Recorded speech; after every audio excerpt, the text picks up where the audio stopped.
ನಮಸ್ಕಾರ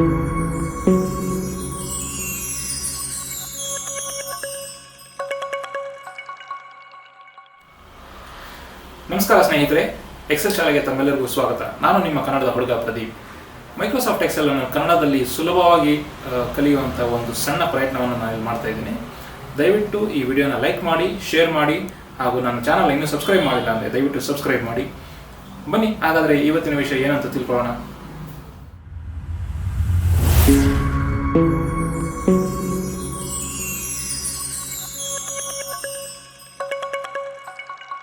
ನಮಸ್ಕಾರ ಸ್ನೇಹಿತರೆ, ಇವತ್ತಿನ ವಿಡಿಯೋದಲ್ಲಿ ನಾನು ನಿಮಗೆ ಪೈವೋಟ್ ಟೇಬಲ್ನಲ್ಲಿ ಕ್ಯಾಲ್ಕುಲೇಟೆಡ್ ಫೀಲ್ಡ್ಸ್ ಅನ್ನೋ ಒಂದು ಟಾಪಿಕ್ ಬಗ್ಗೆ ನಾನು ನಿಮಗೆ ತಿಳಿಸ್ಕೊಡ್ತಾ ಇದ್ದೀನಿ.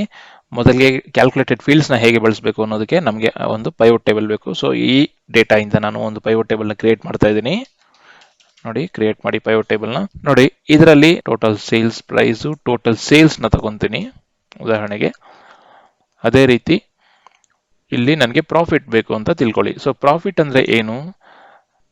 Sales minus cost of goods sold is equal to profit. ಆದರೆ ನಮ್ಗೆ ಇಲ್ಲಿ ಪ್ರಾಫಿಟ್ ಅನ್ನೋ ಒಂದು ಕಾಲಮ್ ಇಲ್ಲ. ಸೊ ಇಲ್ಲಿ ನಾವು ಒಂದು ಪ್ರಾಫಿಟ್ ಅನ್ನೋ ಕಾಲಮ್ನ ಆಡ್ ಮಾಡಿಕೊಂಡು ಇಲ್ಲಿ ನಾವು ಒಂದೊಂದೇ ರೋಸ್ನ ನಾವಿಲ್ಲಿ ಪ್ರಾಫಿಟ್ನ ಐಡೆಂಟಿಫೈ ಮಾಡಿಕೊಂಡು ನಾವು ಪೈವೋಟ್ ಟೇಬಲ್ನ ರಿಫ್ರೆಶ್ ಮಾಡ್ಬೋದು. ಅದು ಒಂದು ವಿಧಾನ. ಎರಡನೇ ವಿಧಾನ ಏನಪ್ಪಾ ಅಂತಂದ್ರೆ, ತುಂಬಾ ಸಲ ನಾವೇನ್ ಮಾಡ್ತೀವಿ ನೋಡಿ, ಇಲ್ಲಿ ಸೇಲ್ಸ್ನ ತಗೊಂಡ್ಬರ್ತೀವಿ, ಅದಾದ್ಮೇಲೆ ಕಾಸ್ಟ್ ಆಫ್ ಗೂಡ್ಸ್ ಸೋಲ್ಡ್ ಕೂಡ ತಗೊಂಡ್ಬರ್ತೀವಿ.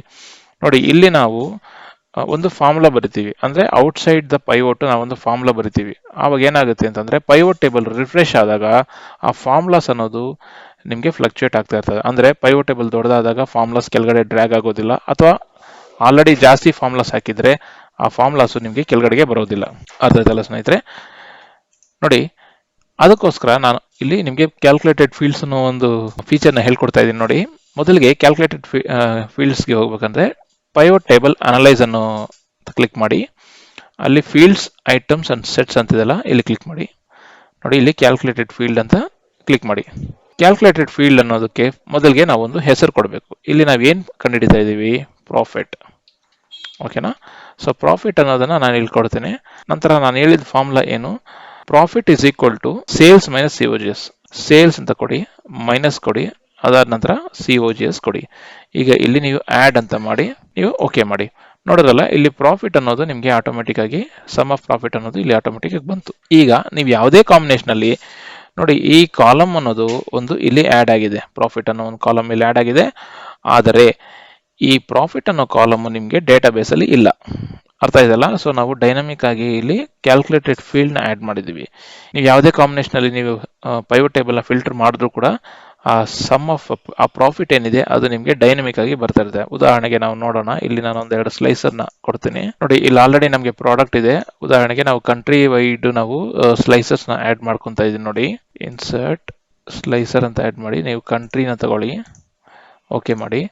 ನೋಡಿ, ಈಗ ನನಗೆ ಕೆನಡಾಗ್ ಮಾತ್ರ ಯಾವ ಪ್ರಾಡಕ್ಟ್ಸ್ ಅಲ್ಲಿ ಎಷ್ಟು ಪ್ರಾಫಿಟ್ ಬಂದಿದೆ ಅಂತ ತಿಳ್ಕೊಬೇಕು ಅಂತ ಇಟ್ಕೊಳ್ಳಿ. ನೋಡಿ, ಕೆನಡಾ ಕ್ಲಿಕ್ ಮಾಡಿ. ನೋಡಿ, ಬೈ ಡೈನಮಿಕಲ್ಲಿ ಅದು ನಿಮಗೆ ಕ್ಯಾಲ್ಕುಲೇಟ್ ಆಗ್ತಾ ಹೋಗ್ತದೆ. ಕೆನಡಾ ಮತ್ತು ಫ್ರಾನ್ಸ್ಗೆ ಮಾತ್ರನೇ ಅಂತ ತಿಳ್ಕೊಬೇಕು ಅನ್ಕೊಳ್ಳಿ. ನೋಡಿ, ಬಂತು. So Germany. ಸೊ ಈ ತರ ನೀವು ಡೈನಮಿಕ್ ಆಗಿ ಕ್ಯಾಲ್ಕುಲೇಟೆಡ್ ಫೀಲ್ಡ್ಸ್ನ ನೀವು ಮಾಡ್ಕೋಬಹುದು. ಇದಕ್ಕೆ ಇನ್ನೂ ಒಂದು ಉದಾಹರಣೆ ನಾನು ನಿಮಗೆ ಕೊಡ್ತೀನಿ. ಈಗ ಸದ್ಯಕ್ಕೆ ಈ ಸ್ಲೈಸರ್ ಹಿಂಗೆ ಇರಲಿ. ಈ ಪೈವೋಟ್ ಟೇಬಲ್ನ ನಾನು ಇನ್ನೊಂದು ಕಾಪಿ ಮಾಡ್ಕೊತೀನಿ. ಕಾಪಿ ಮಾಡಿಕೊಂಡು ಇದರಲ್ಲಿ ನಮಗೆ ಪ್ರಾಫಿಟ್ ಬೇಡ, ಸೊ ನಾನು ಪ್ರಾಫಿಟ್ ತೆಗಿತೀನಿ. ಇಲ್ಲಿ ನನಗೆ sale price by product sale price ಏನಿದೆ ಅಂತ ಬೇಕು. ನೋಡಿ, ಸೇಲ್ಸ್ ಪ್ರೈಸ್. ಓಕೆನಾ? ಇಲ್ಲಿ ನಮಗೆ ಸೇಲ್ಸ್ ಪ್ರೈಸ್ ಇದೆ. ಇದಕ್ಕೆ ನಾವು 18% GST ಆಡ್ ಮಾಡಿ, GST ಅಂತ ಇಲ್ಲಿ ನಿಮಗೆ ಒಂದು ಕಾಲಮ್ ಬರಬೇಕು ಅಂತ ಇಟ್ಕೊಳ್ಳಿ. ಇದನ್ನ ನಾವು ಹೇಗೆ ಆಡ್ ಮಾಡೋದು? ನೋಡಿ, ನಮಗೆ GST ಅನ್ನೋ ಕಾಲಮ್ ಇಲ್ಲಿಲ್ಲ. ನಾನು ಹೇಳ್ದಂಗೆ ನಾವು ಬೈ ಡಿಫಾಲ್ಟ್ ಏನ್ ಮಾಡ್ತೀವಿ, ಸೇಲ್ ಪ್ರೈಸ್ಗೆ 18% GST ಆಡ್ ಮಾಡಿ ಒಂದು ಹೊಸ ಕಾಲಮ್ನ ಕ್ರಿಯೇಟ್ ಮಾಡ್ತೀವಿ. ಆದರೆ ಪೈವೋಟ್ ಟೇಬಲ್ ನಲ್ಲಿ ಡೈನಮಿಕ್ ಆಗಿ ಕ್ರಿಯೇಟ್ ಮಾಡೋದು ಅಂತ ನಾನು ನಿಮ್ಗೆ ತಿಳಿಸ್ಕೊಡ್ತೀನಿ. ನೋಡಿ, ಸೇಮ್ ಥಿಂಗ್. ಇಲ್ಲಿ ಹೋಗಿ ಪೈವೋಟ್ ಟೇಬಲ್ ಅನಲೈಸ್ ಹೋಗಿ ಫೀಲ್ಡ್ಸ್, ಐಟಮ್ಸ್ ಅಂಡ್ ಸೆಟ್ಸ್ ಅಂತ ಕ್ಲಿಕ್ ಮಾಡಿ, ಕ್ಯಾಲ್ಕುಲೇಟೆಡ್ ಫೀಲ್ಡ್ ಅಂತ ಕೊಡಿ. ನೋಡಿ, ಈ ಫೀಲ್ಡ್ಗೆ ನಾನೊಂದು ಹೆಸರು ಕೊಡ್ತೀನಿ. ನೋಡಿ, GST 18% ಅಂತ ಕೊಡ್ತೀನಿ. ಓಕೆನಾ? ಈಗ ನನಗೆ ಇದಕ್ಕೆ ಫಾರ್ಮುಲಾ ಏನಪ್ಪಾ ಅಂತಂದ್ರೆ, ಸೇಲ್ ಪ್ರೈಸ್ ಮಲ್ಟಿಪ್ಲೈಡ್ ಬೈ 18%. ನೋಡಿ, ಸೇಲ್ ಪ್ರೈಸ್ ನಾನು ಡಬಲ್ ಕ್ಲಿಕ್ ಮಾಡ್ತೀನಿ, ಮಲ್ಟಿಪ್ಲೈ ಬೈ 18%.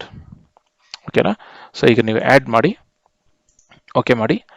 ನೋಡಿ, ಇಲ್ಲಿ GST 18% ನಿಮಗೆ ಆಡ್ ಆಯ್ತು. ಅರ್ಥ ಆಯ್ತಲ್ಲ? ಈಗ ಸೇಲ್ ಪ್ರೈಸ್ ವಿತ್ GST ಅಂತ ಕೂಡ ನಿಮಗೆ ಬೇಕು ಅಂತ ಅನ್ಕೊಳ್ಳಿ. ನೀವು ಇಲ್ಲಿ ಏನ್ ಮಾಡ್ತೀರಾ ಅಂತಂದ್ರೆ ಮತ್ತೆ ನೀವು ಫೀಲ್ಡ್ಸ್ ಐಟಮ್ಸ್ ಅಂಡ್ ಸೆಟ್ಸ್ ಹೋಗಿ ಕ್ಯಾಲ್ಕುಲೇಟೆಡ್ ಫೀಲ್ಡ್ ನೋಡ್ರಿ.